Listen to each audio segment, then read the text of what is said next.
Hey guys! Welcome back again to my YouTube channel. This is Aga Hinay at nagtuturo po ako dito ng mga tutorials tungkol sa mga, It's all about phone tricks, phone hacks, and phone tutorials para po sa mga cellphone users natin dyan sa kilid-kilid. Kagaya mo. So kung gusto mo yung mga ganitong content, of course, isubscribe mo na yan para wala kang mano-ano na mga...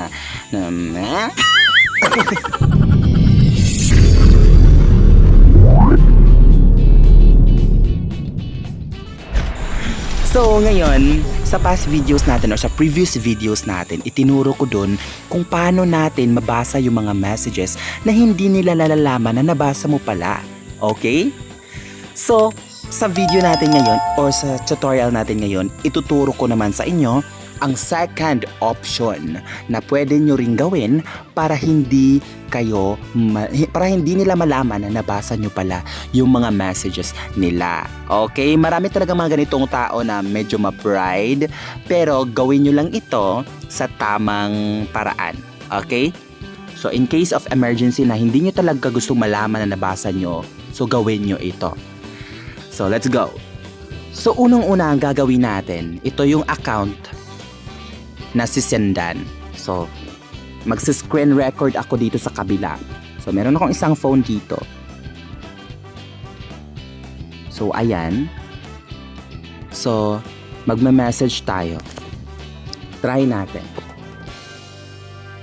Hello. Ayan. Hello, Aga. Ayan. So, nakita na natin dito na typing. Ayan. Send natin. Ayan. Okay. So before yan, okay, wag nyo munang galawin yan, okay? Wag nyo munang pindutin yung message niya, okay? Kung hindi nyo pa na-set up ang settings ng Messenger. So punta tayo doon sa settings ng Messenger. Dito sa ibaba, dito sa privacy and safety. Ito, pindutin nyo yan. Pagkatapos, scroll down nyo lang hanggang may makita kayong read receipts. Pag pinindot nyo yan, ayan. Automatic na naka-turn on yan kung hindi nyo pa nagalaw, okay? Pagkatapos, may nakalagay dyan, people will be able to see when you read their messages. So, malalaman nila na nabasa mo yung mga message nila, okay? So, may may icon dito na nakalagay sa ibaba, yung profile picture mo, ibig sabihin na na-seen mo, okay? So, ang gagawin natin dito, i-turn off natin yan. Once naka-turn off na yan, di ba, may makikita kayo dito nakalagay na people won't be able to see when you read their messages. And you won't be able to see when they read yours. So, ibig sabihin, hindi nila malalaman na nabasa mo yung mga messages nila. At same din sa'yo, hindi mo rin malalaman na nabasa nila yung mga messages mo. Okay, understand? Kung hindi nyo na-understand, mga wala kayong mga So, back natin. So, back hanggang mapunta kayo dito. So, ngayon, pwede nyo nang pindutin. Pwede nyo nang basahin yung message niya. Diba? So, click natin yan. Ayan. Ito yung message niya. Nabasa nyo. Tapos dito, wala pang nakalagay na profile icon mo or scene icon. So, ibig sabihin, hindi nila nalalaman na nabasa mo pala. So, very effective, Casey.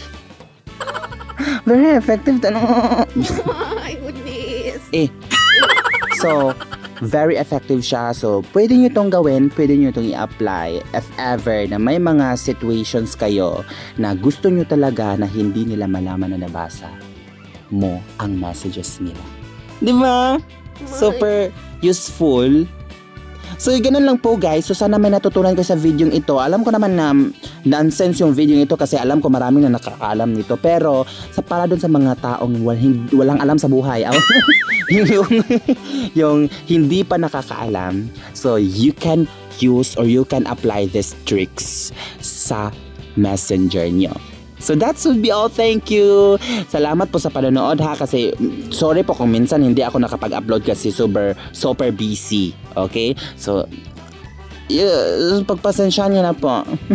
So that would be all. Thank you so much. Bye. Bye.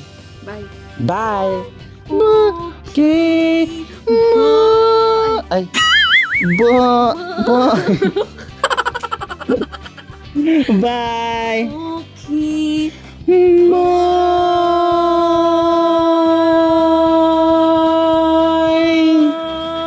Nawa na.